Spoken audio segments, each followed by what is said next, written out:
Hello,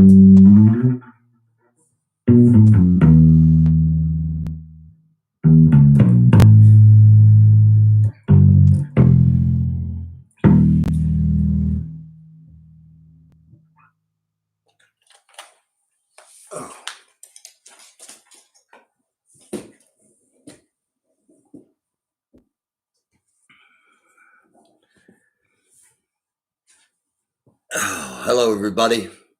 It's the American Doofus Show. Don't be a doofus. Thursday night. We're starting out with a couple of stories, and then I've got a couple of videos I want to show. Knuckles, how you doing? Yes, I can. Anybody, everybody that's ever. Probably anybody that's ever been in a rock and roll band can play Smoke on the Water. So yeah, I want to start out with a couple of things tonight. Troubling story out of Louisiana, and this is one that inflicts pain mentally on someone and emotionally on someone. This isn't an act of physical abuse, but this is an act of abuse and an act of hate, in my opinion. 11-year-old black boy was running to catch the school bus, and he got on the bus and smiled at the bus driver and said, "I'm out of breath." And the white bus driver said, quote, "Since George Floyd, that's what you all say, but I don't see a knee on your neck." This was in Louisiana. Now, another report, and this is just a report, but police on the scene at the shooting of Ma'Khia Bryant yesterday, the young girl in Columbus, Ohio. Not the one that did the shooting, but these were police that were there as protesters started to gather, and they were shouting "Blue Lives Matter, Blue Lives Matter," and laughing. Just something to think about. Something else, story-wise here, that I want to share.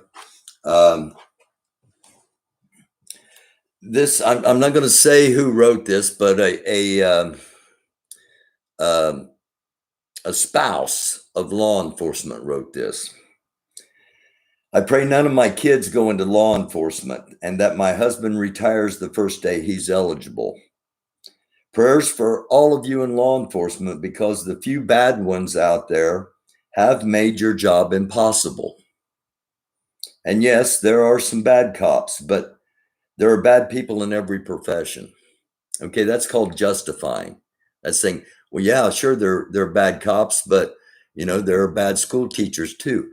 Only thing is, bad school teachers generally don't take guns and kill people. There's a difference. There's a different standard.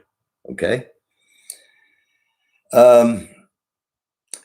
What Chauvin did was horribly wrong, and he deserves to be punished for what he did. Here comes the but. But cops are being questioned about everything they do anymore, to the point they're going to end up letting the criminals take their life because they don't want their actions questioned. Okay? They would rather die in the line of duty so that their family will have the financial support needed, instead of risking losing their job, retirement, and going to jail. They would rather die than risk losing their job, their pension, or going to jail. Okay. If I were currently an officer, I would turn my notice in today and walk away without looking back. Why would you do that? Why would you do that? Why wouldn't you try to make your profession better? Raise the bar in your profession. Elevate the standards. Just a thought. Let me finish, please. Maybe the world needs to see, okay, it's the whole world now, not just Minneapolis, Minnesota, or the state of Minnesota or the United States. It's the whole world. Maybe the whole world needs to see for 1 week, what it would be like to not have any law enforcement, no 911 service to call for help. Not all cops are bad, and not all cops are racist. I agree with that. I agree with that last part of the statement. Not all cops are bad, and not all cops are racist. But as we talked about in last night's show, if you're a good cop, wouldn't you welcome a top to bottom evaluation of your department, of its practices and proceedings? And if you wouldn't, why wouldn't you? Again, just something to think about. Now, what that points out, what I just read to you points out, is how people view law enforcement. They have a skewed view of law enforcement, and that's partially because of Hollywood and partially because of the TV shows that we see. You know, not everybody is, I can't even think the guy's name now from NCIS, Mark Harmon, okay? Not everybody is in Fast and Furious and just walks through and goes bang, bang, bang, bang, bang. Okay, the way police are portrayed on television skews us into thinking that that's how police are in reality. We put them up on this giant pedestal, and then we don't hold them to a higher standard. That's what some want. Okay, that's what some want. They're put up on a pedestal. Some don't want them to be held to a higher standard. You know, the spouse there said they would rather die than to quit their job. I don't believe that. I don't believe that for a second. That's the glorification. That's the image we have, that these are superhuman above all. And in reality, a lot of them to 25-year-olds who have suddenly been given a gun, a very fast car with sirens and lights, and a bag enables them to do anything. That's reality. That's not what we see in TV. That's not what we see in movies, but that's reality. Andrew Brown, we reported it yesterday. Broke the news yesterday morning. CBS had it about 3 hours ago. So we were like 24 hours ahead. The question about the Andrew Brown thing is, where's the body cam footage? Where's an explanation for this search warrant that was so important that this man is dead? An unarmed man shot multiple times. And yeah, somebody came at me with, well, he was trying to run the cops over. No, the cops were behind him when he was shot, according to witnesses. We'll have to wait and see what the body cam footage shows. But you know what? When that 15-year-old girl was shot and she had a knife, they were real quick to get that body cam footage out, just that little snippet, okay, of that body cam footage, because we talked about this. It's called framing, Framing, framing a situation, or framing an argument, or framing a position. Example of framing. There are those that when a protest starts, those are rioters. Those are automatically rioters, because rioters gives a much more nefarious connotation to the people out protesting, out marching, out chanting, not rioting, but they're called rioters. That frames it, that puts it in the mind that these people are up to no good when they're out crying, screaming for justice, for equality. You know, back when I went to school, we did this thing every morning. It's called the Pledge of Allegiance. And in it, it says, for liberty and justice for all. It does not say liberty and justice for all white people. It says liberty and justice for all. period. All, period. So why is it when people are crying for liberty and justice, they're demonized? I don't have an answer, just something to think about. And the same framing comes into play with the video, with body cam footage. If it has any way an impact on making what the police do seem less nefarious, they're going to get it out right away. If the body cam footage shows they did something wrong, they're not going to get it out right away. They are going to frame it. They're going to paint a picture, and not an accurate one necessarily or always. And again, that's why to me it's important to have live streamers out, to have cameras, to have shows like I have that show these things, that give the commentary, that talk the truth. It's important. It's important. And it doesn't happen often enough.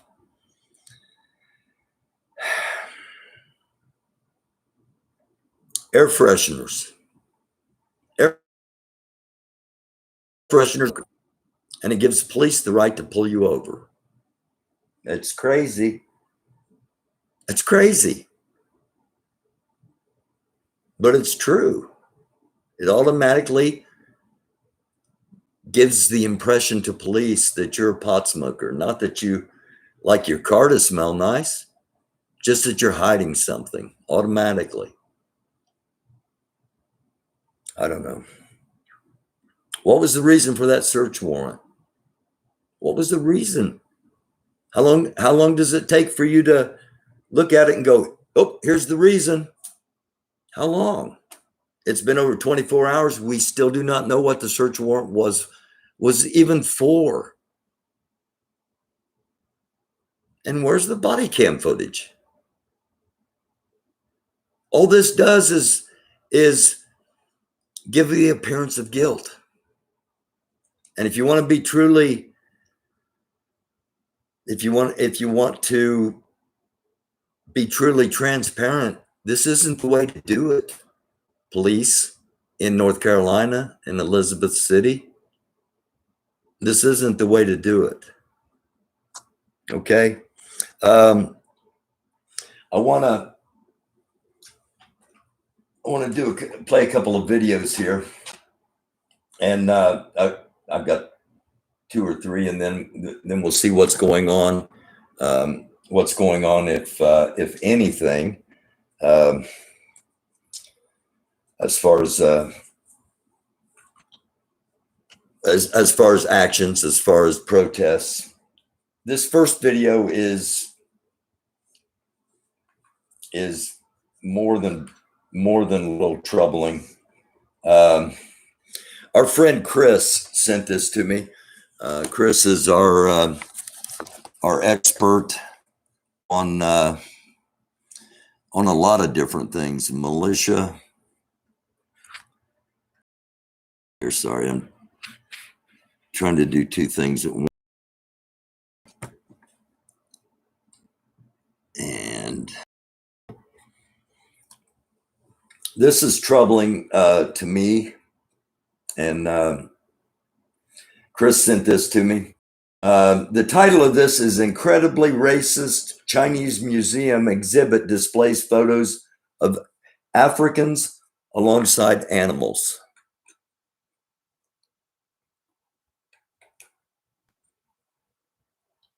And it's, again,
Okay, that Binocular telescope is taking the world by storm. that I don't know. I don't have words. I've been waiting for a time to play that it was appropriate, I guess, but there is no such time. There is no such time. Now, this next, I want to tie these two together because of art. All right. That was supposed to be art, what we just saw.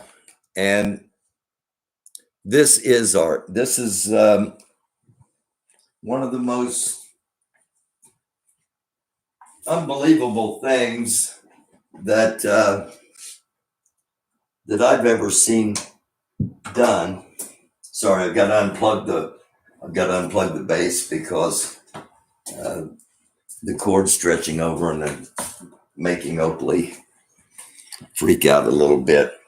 What we're going to see in here is from Dante Wright's funeral today.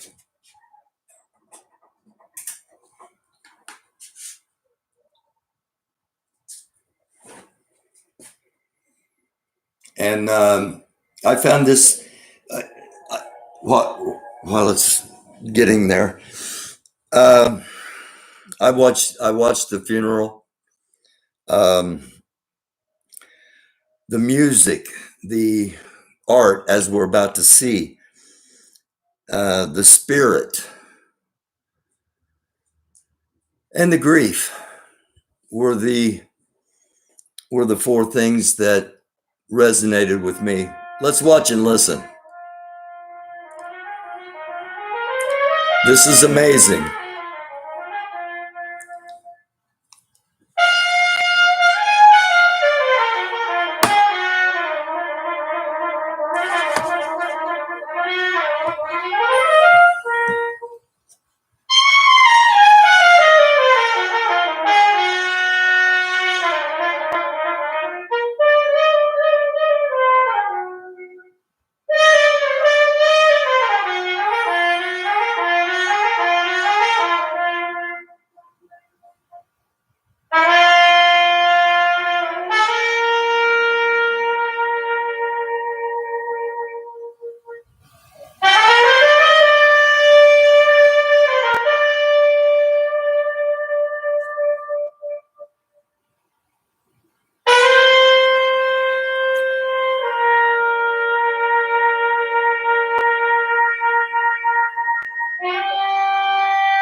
I just wanted to share that with you. I thought that was remarkable. I couldn't do anything like that right side up, let alone upside down. One more video here we're going to share in just a minute.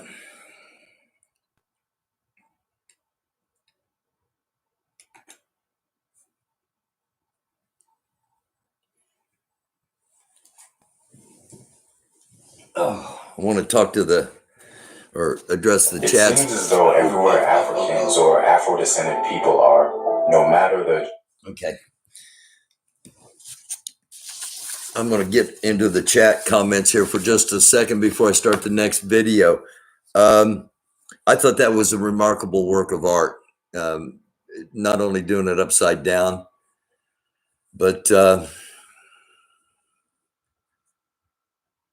it looked so much like a portrait that was also there.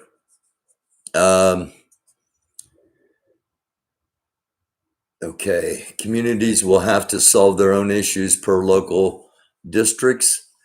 I agree with that. That's a step. We don't use that word anymore. Discipline. Okay.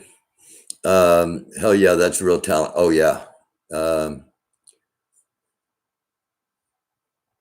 What's so incredible? I saw a boy from the Philippines with no arms paint upside down with his feet. What's so incredible is that the guy just did it. Okay, so it's incredible that you saw this boy from the Philippines paint with his feet. That's incredible too. There can only be one incredible thing. Come on, man, grow up. Get your own name. Quit using other people's names. Come on, you're better than that. Yeah, I'm not big on drawing stick figures. That's I would love to. I would love to be an artist. I've got 2 paintings I did at one of those paint and wine kind of things that I went to a couple of those. And no, I am not. I'm not an artist.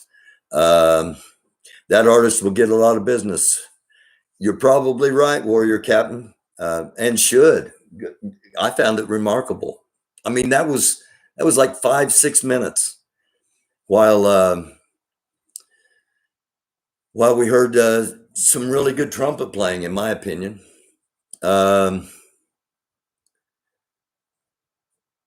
What's so incredible is he did it in 5 or 6 minutes. He did it upside down, and it turned out it turned out it didn't look like me or you. It looked like the person it was supposed to. So in my opinion, that's incredible. Benjamin Crump, the ambulance chasing civil lawsuit lawyer that somehow always seems to magically pop up like a genie every time someone black is killed by Proud Boy cops. Benjamin Crump was the attorney for the George Floyd family, and I believe he's also I know he was Breonna Taylor, and I think Breonna Taylor's boyfriend also. And I don't know, he might even be associated with, I'm assuming he's associated with Devontae Wright's family since he was there.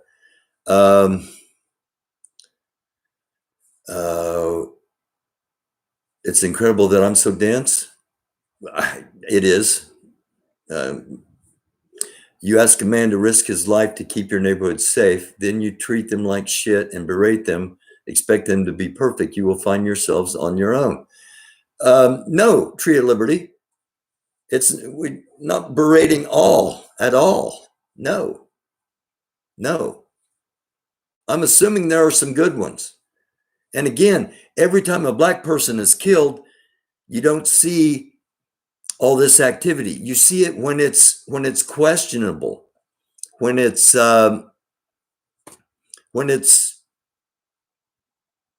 wrong. Now, as far as what happened in Columbus, Ohio, that's to be determined. Okay, you're entitled to your opinion, Tree of Liberty, but answer me the question that I've asked. If you're a good cop, why would you not want a top to bottom evaluation of all the practices and procedures in your department?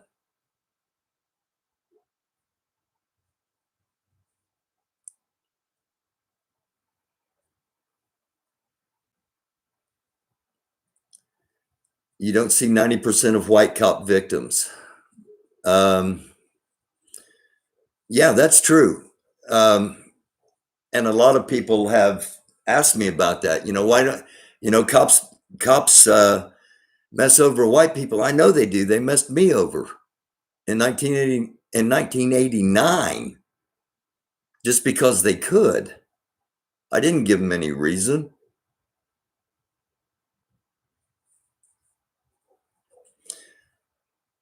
I think it does matter if there's an evaluation. If you go through and you look at police officers and you find tattoos of white supremacy, they need to be removed immediately, right there and then. And that is just a start.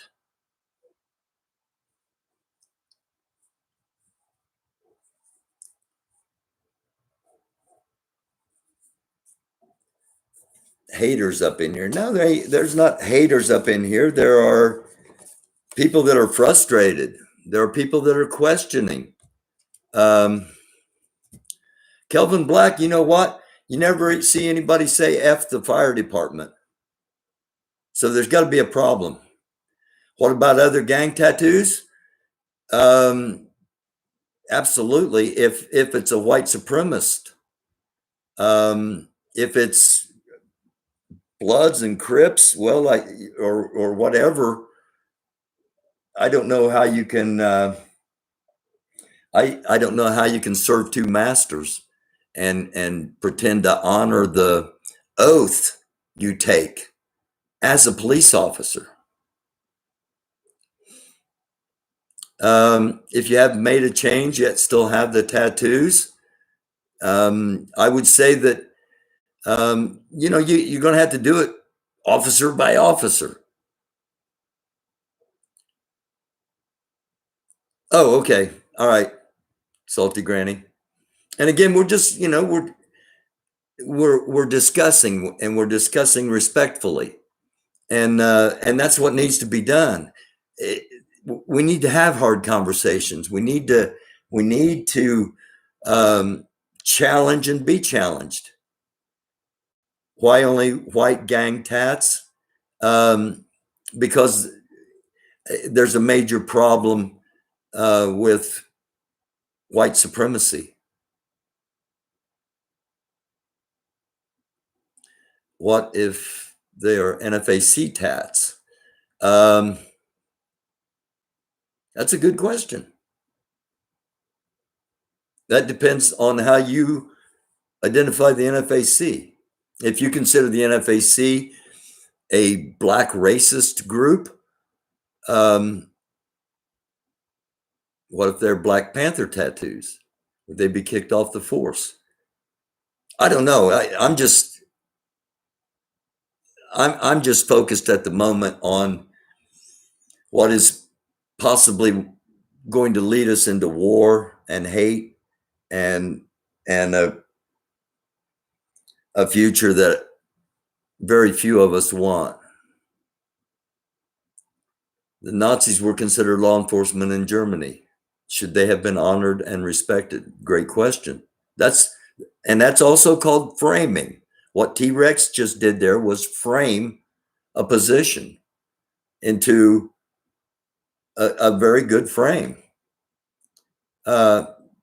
Yeah, we can do this all day. We could do this all day. And that's a positive, because other people could do this all day too. Other people could go back and forth civilly and respectfully, and eventually possibly come to a consensus in the middle. We are 65% of the population. We are heavily armed and experienced. There was a bunch of white guys. They wanted black people gone. They would be in piles. And that's my and Tree of Liberty. While not 65% of the population, a significant part of the population, I'm guessing more. You're probably more at 25% of the total population, but still, that's more than enough to put people in piles, as you say, and that's a big purpose of what I try to do is make sure that never happens, because that doesn't end good for anybody. While you might put a bunch of black people in piles, you might find yourself in piles too, from the United States military that aren't racist, the ones that aren't racist, because that's a whole nother issue, extremism in the military. But yeah, there's no doubt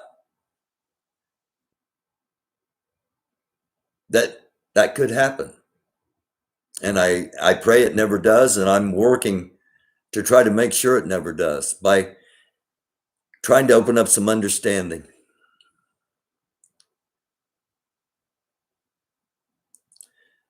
If white males in a significant majority hated you, you would know.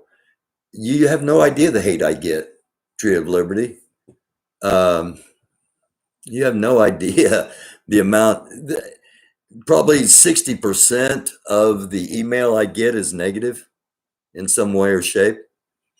Law enforcement is infested with QAnon and Proud Boys and trumpet imposters. It has to be really determined what is white supremacy, as someone here say, I'm a. Okay. Well, T-Rex and Knuckles, you guys come on tomorrow night and we'll talk and see if you're a white supremacist, Knuckles. Don't seem to, it's all an illusion.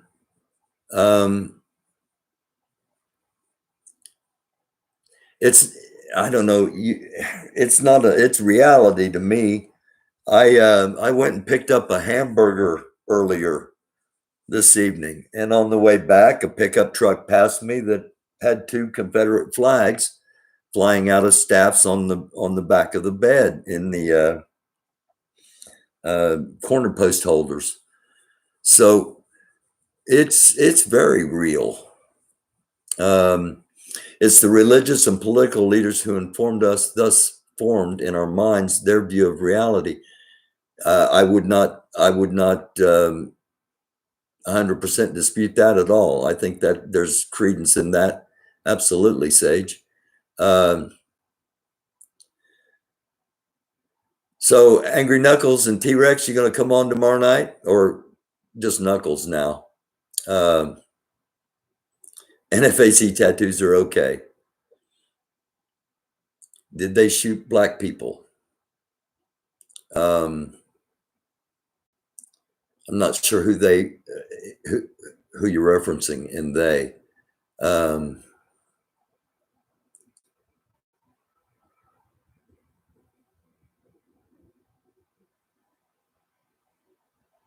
234. I don't know. That's a big number. Okay, so tomorrow night, Knuckles and T-Rex are going to come on together, and the 3 of us are going to talk about all this. Derek, you're bad, Kelvin Black. A lot of people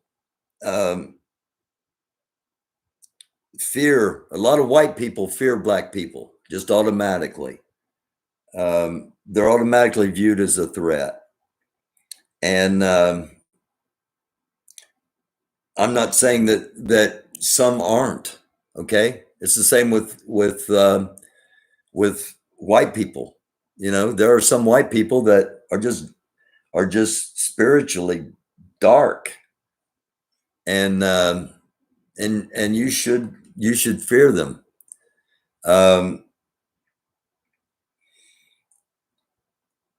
But it's not an all-encompassing thing. And too often, as I am constantly preaching on here. Too often we get into monolithic thinking that everything is it's all this, or it's all that, or it's everybody. Every white person is racist. Every black person is a criminal. And none of it's true. None of it's true. Because all is just it's not a good way of framing things, since framing's a topic of the night. Warrior Captain, we're a threat because we resist white supremacy. To some you are, yes. Yes. So I wanted to share this video from a very intelligent black man, and again, not to just to give you something to think about, and I'll come back up and talk about it. This is entitled "Why Africans Were Historically Viewed as a Threat." Geographical location, they've experienced some form of oppression, discrimination, or prejudice. This has been going on for quite some time. Some scholars have attempted to figure out why this is the case, and some have come up with some interesting explanations. From my studies, it seems as though Africans and their descendants across the globe historically have been viewed as some sort of threat. And so today, I wanted to talk about some of the potential reasons as to why this may be the case.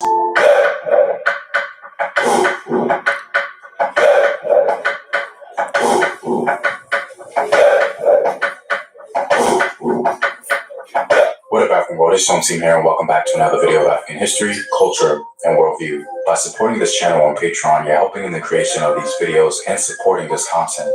If you'd like access to full courses and sources, or you simply want to show your support, you may do so by clicking the Patreon link in the description box below. To begin, this video should be taken lightly, because this will just be my personal opinion on the topic based on my own analysis of world history. Ultimately, there is no conclusive answer to this question, as we can't get into the minds of non-Africans. All I can do is highlight some patterns and draw some conjectural conclusions. Also, this video is not intended to be some sort of plea for empathy or acceptance from outside of the African diaspora. It's simply intended to be considered as a working model, showing how history evolved into what it is today, as it concerns our current social, political, and economic condition as Afro-descended people. I really appreciated the perspectives you all gave in my last video, and so I'm hoping that we can do the same. So let's begin.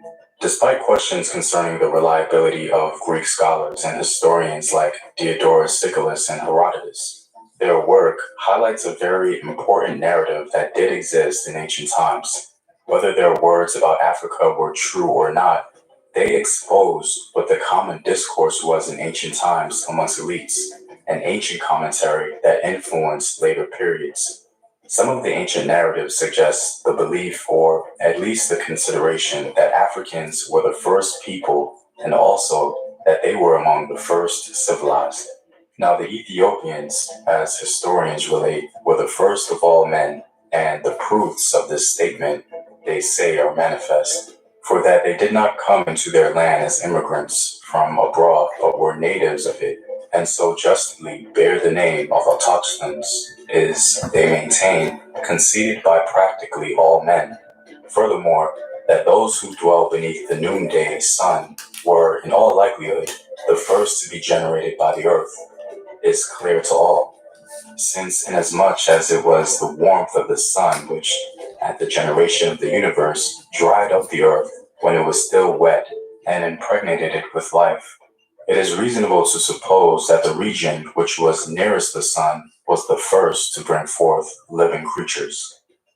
I find it fascinating that a Greek scholar came to a similar conclusion as we did concerning the origin of humans, placing them on the African continent. Echoes of this narrative survived into more modern times. One of the most popular Orientalists, known today as the general title Middle Eastern Studies, was a man named Constantine de Volney of the 18th century. Here's what he has to say. We have the strongest reasons to believe that the country neighboring to the tropic, Sudan and southern Egypt, was the cradle of the sciences, and of consequence that the first learned nation was a nation of blacks, for it is incontrovertible that by the term Ethiopians, the ancients meant to represent a people of black complexion, thick lips, and woolly hair. Despite what our perspective is today, people in ancient times and even some of the earliest observers concluded that humanity's oldest civilizations and people were Africans. It's important to note that this perspective was only recently challenged. I think if we use this ancient perspective and the perspective proposed by de Volney, we can certainly see the beginning stages of how African people came to be viewed as a threat, because the implications of being the oldest human people possessing the oldest civilizations is obvious. The second reason why African people may have been viewed as a threat plays on the previous ancient model. Because of the narrative advanced by ancient writers and their modern contemporaries, a primordial fear of genetic annihilation inevitably developed. So the thought process could possibly be the following. If these Africans are the oldest humans who possibly spread throughout the planet, then humanity can easily go back to its original African mold. Even though it may sound odd, this was a thread of thought in the psychology of the one drop rule, which pretty much stated that if anyone had one drop of African blood, then they have corrupted the non-African blood and therefore should be considered black or Negro. It seems clear that this idea was developed to identify African ancestry in whatever color or phenotype it came in.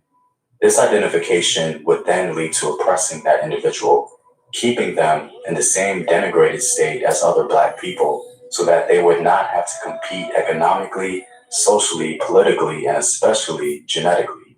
However, this idea of genetic annihilation was not present amongst all European ethnic groups. In Latin America, for example, the Spanish and the Portuguese seem to have children with their enslaved African women and even claim them, creating a new class and ethnicity. These individuals, for the most part, had privilege and access to the goods and services the society could offer. This also seems to be true amongst the Arabs to a degree. The Arab slave trade was just as brutal and dehumanizing as the Atlantic slave trade, and they certainly had children with enslaved African women. Some of these children navigated the world as an Arab because they adopted the identity and the culture of their Arab father in full. Some of the Moors reflected this reality of Arab and African parentage, but again, identifying in full with a non-African father. But at the same time, many Arabs perpetuated the culture of eunuchs among their enslaved Africans, seemingly to rid themselves of that genetic threat. So there does seem to be some duality there. All in all, the idea of Africans posing a genetic threat did not apply to all, but was unique to some non-African groups with imperial power. Our final threat seems to come from the fact that the African continent holds so many resources, and these resources ultimately translate into wealth. It's no secret that many modern day nations want to control the resources coming out of Africa, and they do a good job at it. This was certainly true in ancient and medieval times. I think the Arabs were well aware of this when they first encountered the Ghana and Mali empires. Muslim writers spoke about what they heard from the merchants who traveled to Ghana and its adjacent civilizations. It is no exaggeration to say that the Arabs were very impressed with the wealth of the Ghana Empire. The first writer to mention the Ghana Empire was an astronomer named Al-Fazari, shortly after the year 800 AD. He referred to the Ghana Empire literally as the land of gold. A century later, Ibn Hakel described the king of Ghana as the richest sovereign on earth, for he possesses great wealth and reserves of gold that have been extracted since early times to the advantage of former kings and his own. Ibn Hakel also writes in his description of Sidra Massa concerning its trade across the Sahara and with Ghana. I saw a bill in Autogas certifying a debt owed to one of them of the people of Sidra Massa by one of the traders of Autogas, who was himself of the people of Sidra Massa, and the sum of 42,000 dinars. I have never seen or heard anything comparable to this story in the East. I told it in Al-Iraq, in Fars, and in Khorasan, and everywhere it was regarded as a novelty. As Sheikh Ante Diop says, Africa was so distinguished in the world for its legendary wealth that it led the Arabs to say, against the camel's mange use tar, and against poverty make a trip to the Sudan. This speaks volumes as to how Africa was perceived. Everyone who knew about its wealth wanted a piece of it. As we can see, the Arabs encouraged it, making a proverb out of it. And Mansa Musa's visit to Cairo, displaying his vast wealth and power, certainly wooed and awed, but it simply gave more reason to heighten fears of a black planet, if you will, because everyone knew that access to wealth and resources consolidates and increases power, period. And whoever owns it controls it. And it's clear that Africans were deemed as the owners, first from the Arab perspective and later the European. This was indeed a fatal combination for Africans who were seemingly more interested in other forms of capital rather than world domination. And so, this history paints an interesting picture of why Africans and their descendants may be viewed as a threat. The early narrative of Africans being the first humans, the limited yet ever-present idea of genetic annihilation, and finally, the perceived advantage of immediate access to wealth and resources made Africans a threat to their neighbors, the Arabs and the Europeans, both of which took action as soon as they could. I believe this is why there was so much pushback against Pan-African movements and economic powerhouses like Black Wall Street and others. Because if people of African descent all across the globe can consolidate a unified identity, they can then become owners again. Anyway, guys, like I mentioned before, this is just my own personal analysis of world history. I really hope some will be willing to share their thoughts and add or take away from the ideas presented. As mentioned before, I'm hoping this can be used as a sort of model for us in the diaspora so that we can understand our world a little better, bring about less confusion, and be able to process why we see the things that we do. Well, I'm all out, guys. If you like these videos and want to help in its continued production, consider supporting the Home Team on Patreon.com. The link is in the description box below. Know thyself. Remember your ancestors. Peace.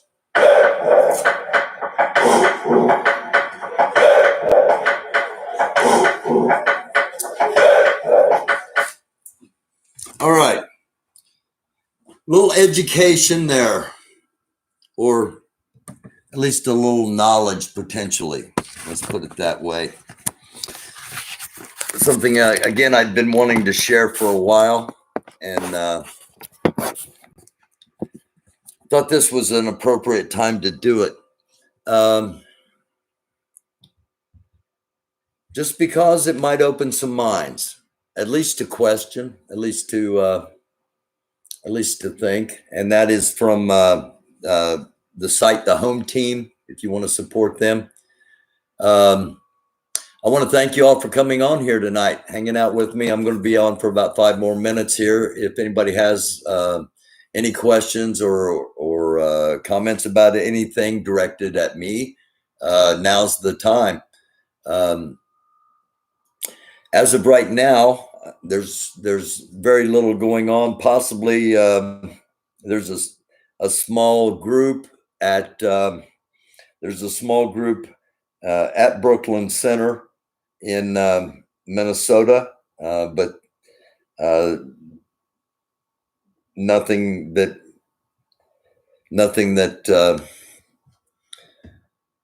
is of significance to be displayed. Okay. You think I'm a grifter? Tree of Liberty? Was that directed at me? Think I'm a grifter?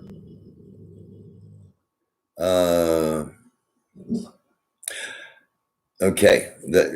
Went to the girl's house to beat her up, and the girl was at her home. They were wrong. I'm assuming that's information that's coming out about what went on in Columbus. American Doofus is a grifter and not a good one. That's my opinion. He should wear a panda suit. Yeah, if I was a grifter, I'm not a very good one. I give all the sources of the streams and tell you to support them. And I don't have graphics and stuff running across my screen. And I show things to white people that they don't want to see. So yeah, that makes me a grifter.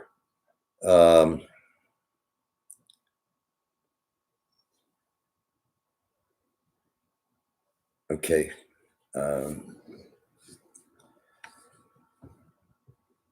Frantel and somebody are conversing about what happened. So thanks, Moondog. That was the intent. It was the intent to show, white people think that Jesus and everybody in the Bible is white because that's the artwork they have been given from European artists that used European models for their artwork to portray the figures in the Bible at the request of the church and of nobles and of the elite. And I'm sorry, but Moses didn't look like Charlton Heston, okay? And Jesus didn't look like the lead guitar player in Nazareth, the band. All right, they looked a lot less European than you're going to want to ever imagine. And showing clips like we just showed shows that that's true. It's going to be hard for a lot of white people to expect or to accept that Jesus isn't white. Jesus wasn't white. Okay, he may be so lit up now that that's all you see is a giant white light. But when Jesus was on the earth for the 33 years he wasn't a white man from Europe.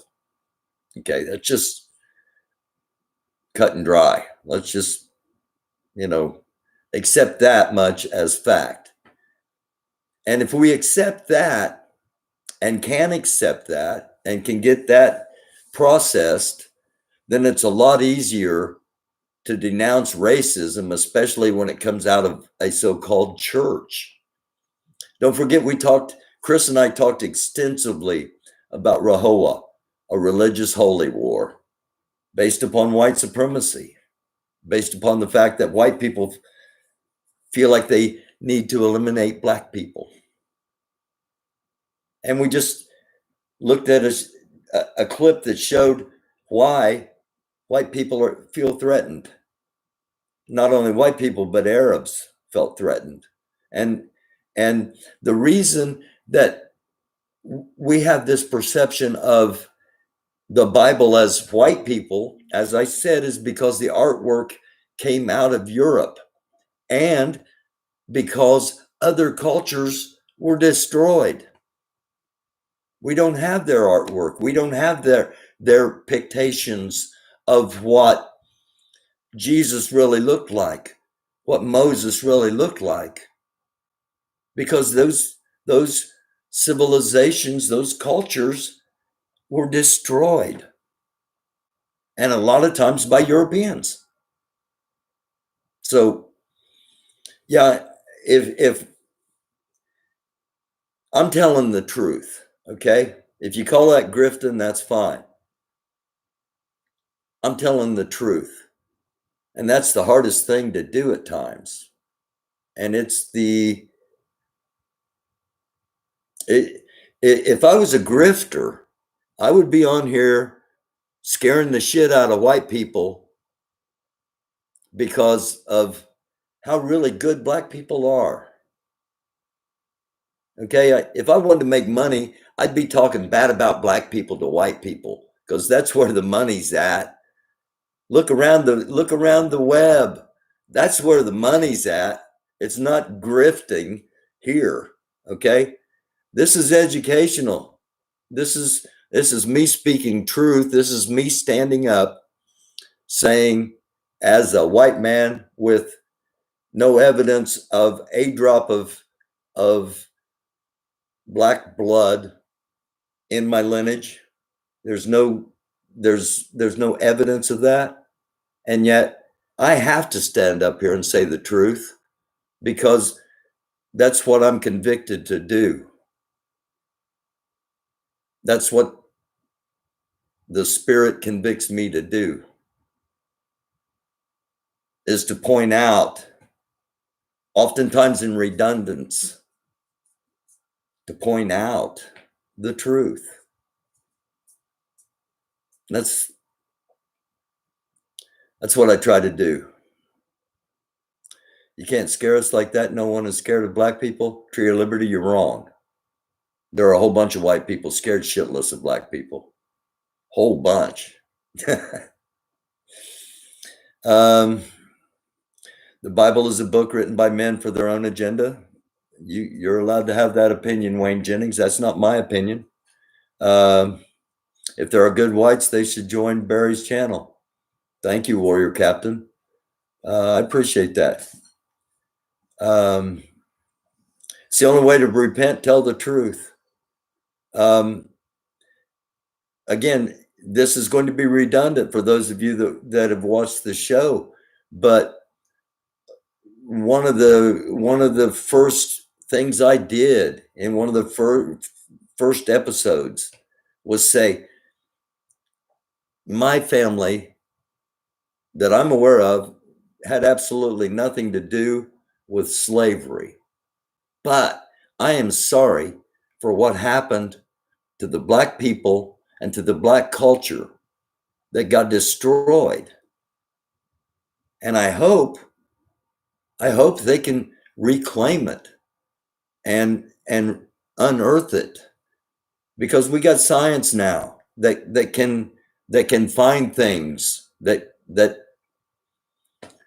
and there are things hidden all around the earth. And I truly am sorry for what happened to the black community and to black people, because I personally haven't felt anything but a lot of love when I've been in situations that I didn't have to be loved. When I was the only white person in a group, it had been real easy to disassociate, let alone beat the crap out of me if so desired. But that was never the case.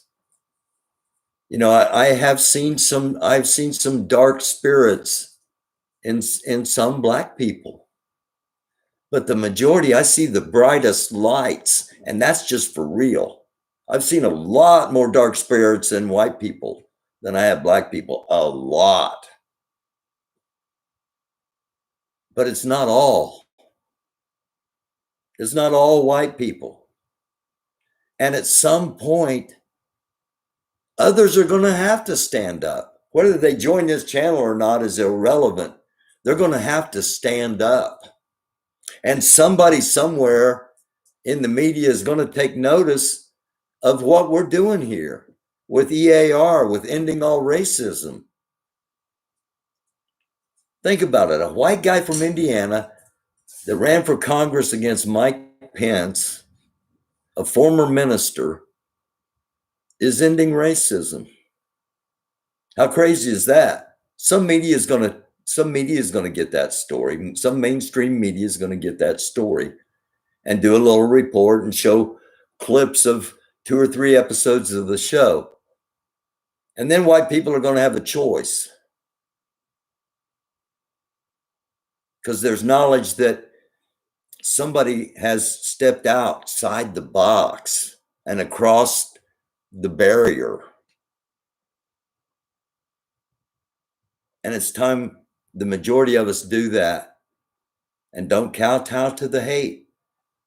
Don't kowtow to the loudest voices.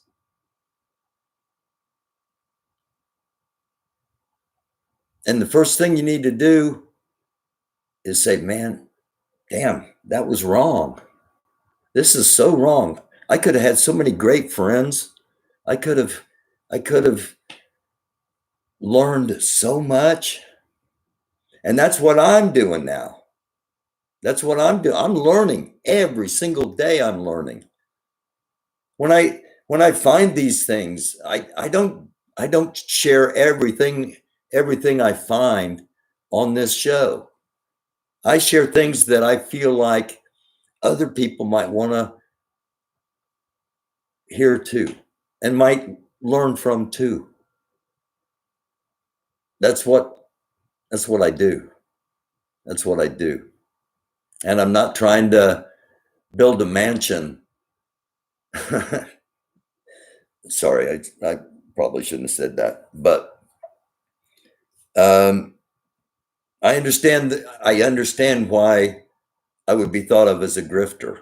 I do, because that's a lot of that goes on here, online, on shows, on platforms. So yeah.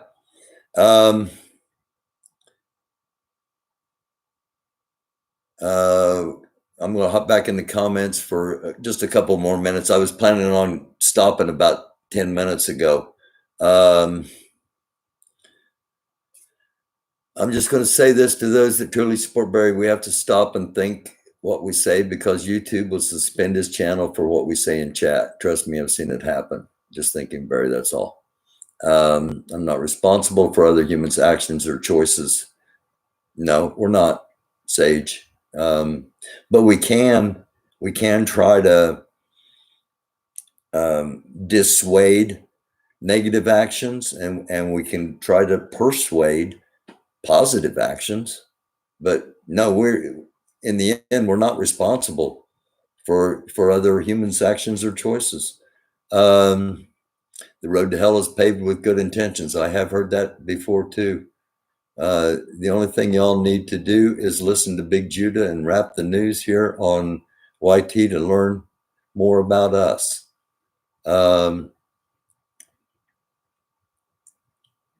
What do whites have to lose by blacks winning their freedom? White privilege. That is, and Warrior Captain, a lot of people don't even understand that they have it. A lot of white people don't get it. They don't understand that they're privileged. They really don't. You know, they're ignorant to it. And again, that's something I try to do on here.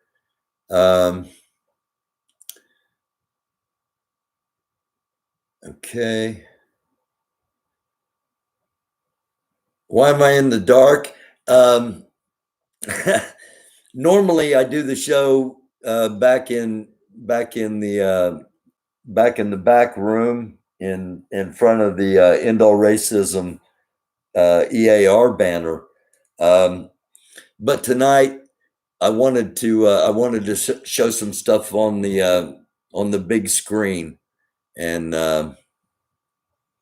so yeah. Normally I don't even show myself when I'm showing videos, or when I'm restreaming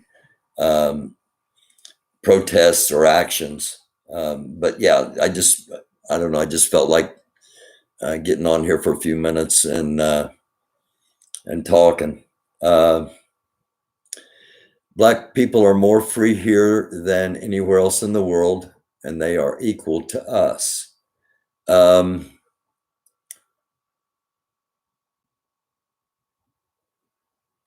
That I would really like have you come on Tree of Liberty sometime. I asked you before to come on the show, and we would have you and somebody else on, and we'd have an intelligent, informed, adult, respectful discussion on things just like that. America has privilege. There is American privilege, and it used to be. My TV screen is flipping from screensaver to screensaver. That's why the lighting's changed. It's not like I've invested in a bunch of expensive lighting. It used to be that Americans had a lot more privilege worldwide, but that the opinions of Americans has dampened, but still there is American privilege. Thank you, Frentel. Haven't seen that on my channel yet. Okay, I'm not sure what that was. Well, you're welcome, Knuckles. That's all I do. I try to be me. I have had a lot of unique experiences that have that I feel like directed me and put me in this position to do this show, and not because it's going to explode into $1 million viewers a day and I'm making $1,000 a day. No, to talk to those that are willing to listen, because those that are willing to listen will talk to others, and will talk to others, and eventually we might make a little tiny bit of change. It's sure better than shooting at each other, in my opinion.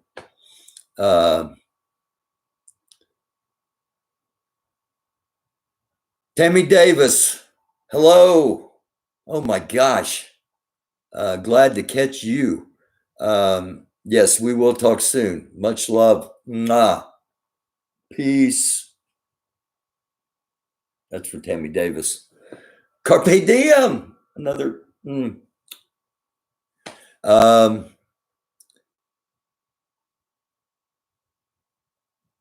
I am trying, Tree of Liberty. Keep trying. I am. I've got the right idea, but I'm not willing to punch both ways. I'm not sure what that means, but I'm trying. What's up, True Soldier? How you doing, man? Stay alive. Stay alive. Smart man.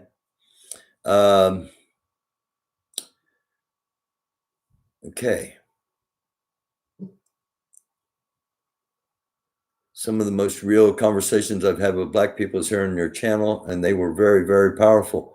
Yeah, Knuckles. Knuckles has been normally, normally the show isn't the way it's been here for the past, I think, like 18 days that it's been basically restreaming lives and trying to keep up with things going on all over the country.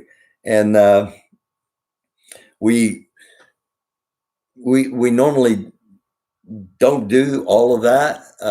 I normally am live once, twice, maybe 3 times a week if there's a lot to talk about. But otherwise, I show clips, I show stories, and have commentary.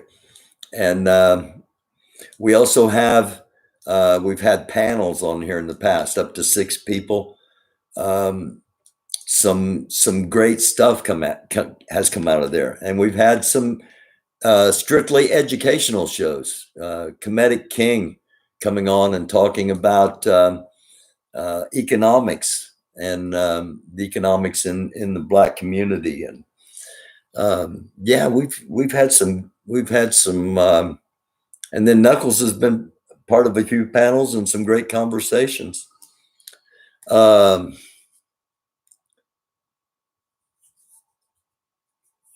BLM is a bad representation of black people when I compare it to the ones I've encountered. Okay.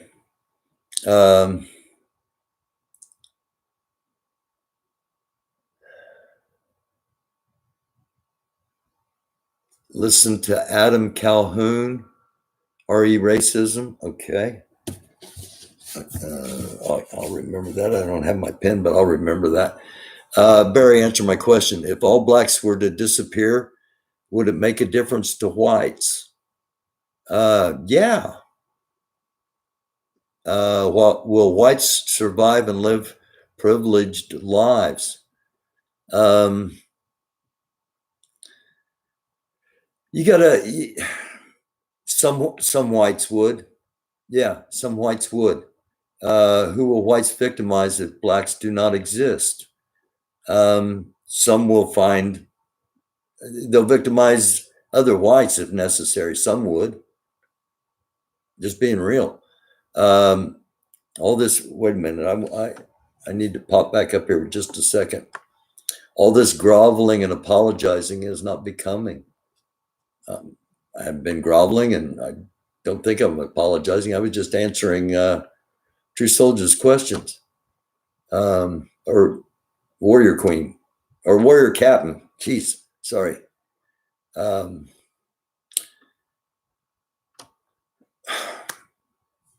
Thank you, Tammy Davis. Gotcha. Will do. And with that, I'm going to say thank you very much for watching. And if you missed the first part of it, go back and check it. Some, in my opinion, some incredible art displayed that was displayed in the Don't They Write Ceremony of Life today, and a couple other stories in there, as well as all this talk. I appreciate everyone being respectful and everyone not having the same opinion, but yet everyone going back and forth at each other in a respectful manner. We need more of this. We need more dialogue. We need more conversations. And with that being said, T-Rex and Knuckles will have an episode on here. We'll record it tomorrow evening. And as long as nothing has broken out and we need to be live, we'll be recording it tomorrow evening and showing it tomorrow evening. So look forward to that. Knuckles, T-Rex, and myself will have a conversation on the topics of the day. You know, well, is Knuckles a white supremacist? A lot of people on here call him that. We'll talk about that. T-Rex, always a passionate and prepared person to have on the show, and it'll be nice to talk. I started to say to talk face to face with people, but yeah, we'll be talking face to face, even though our faces are on screens and thousands of miles apart. We'll still be talking face to face, and we'll do that tomorrow night. I love y'all. I sincerely do. I respect you all, and I thank you all. It's a dark world. Try to be a light. Try to be a light. Just spread some positivity, spread some love, open your mind, open your heart just a little bit. And don't walk around with a whole bunch of scriptures in your mouth and a whole bunch of hate in your heart. That's my comment to my friends that are NFAC supporters. And if you'd like to support the show, like I said, I'm not trying to build a mansion. I'd like to raise $30,000 so I could do this for the next 2 years without worrying about paying bills or anything else. I'm available 24/7 to get on and cover whatever's happening or show what's ever happening. If it's happening here, fortunately, we haven't had a lot of things happen close to me. So I haven't been out live a lot, but I think that's going to change. I have a feeling Indiana might be a hot spot this summer. And I'm trying to, you call it grifting if you want. I'm trying to raise $30,000 to get to just to survive for the next 2 years when I can go on retirement and continue to do this and not have to ask anybody for anything. So, what is that? 300 people giving $100, 3,000 people giving $10. And I'm not going to be on here begging about it. I'm just saying it so that it's out in the open and it's not any attempt at grifting. All right. If you want to support the show, $ American Doofus, all one word, is the Cash App. If you want to email the show, if you'd like to maybe be considered to come on as a guest at some time, American Doofus, all one word, @gmail.com. I love you all. Please subscribe, like, share. Thank you all for being in the thank you all for being in the live chat. It's never boring, and I sincerely love you all. I wish you nothing but peace, namaste, shalom, blessings from the Most High. May the Spirit of the Lord Jesus Christ watch over each and every one of us, and may God Almighty have mercy on the United States of America. I love you all. It's the American Doofus Show. Don't be a doofus. Good night.